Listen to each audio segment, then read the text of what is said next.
હાલમાં સોશિયલ મીડિયામાં ખોટી રીતે વાયરલ થયેલા સુરત પોલીસના વિશેના એક વિડીયોમાં જેમાં વૃદ્ધ મહિલાને એક પોલીસ કર્મચારી દ્વારા અભદ્ર વર્તન કરવામાં આવ્યું છે તેવું દર્શાવવામાં આવેલ છે, જેની ખરેખર ખરાઈ તપાસ કરતા એવું જાણવા મળ્યું છે કે આ વૃદ્ધ મહિલા સાથે અભદ્ર વર્તન કરનાર મહિલા એ કોઈ પણ જાતની પોલીસ કર્મચારી નથી, પરંતુ તે ભિક્ષુક ગૃહમાં કામ કરતી એક કર્મચારી છે।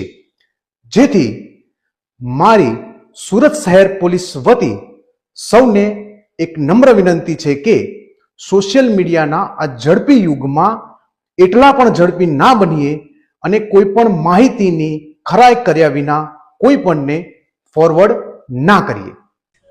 હું જિગ્નેશ ચૌધરી, ઓફિસર ઇન્ચાર્જ ભિક્ષુક શિકાર કેન્દ્ર સુરત। આજે મેં સવારે જ મારી ટીમને અને રાંદેર પોલીસ સ્ટેશનને સાથે રાખીને ભિક્ષુક રેસ્ક્યુ માટે મોકલ્યા હતા। એ વિડીયો મારા ધ્યાન પર આવ્યો। ખરેખર જે અંતેવાસીઓ જે ભિક્ષુકો હોય છે એમને આપણે રેસ્ક્યુ કરવાનું જવાબદારી ભિક્ષુક સ્વીકાર કેન્દ્રની હોય છે। ભિક્ષુક મુક્ત સુરત કરવા માટે અમે સતત પ્રયત્ન કરતા હોઈએ છીએ। ખરેખર આજે મારવાની ઘટના થઈ એ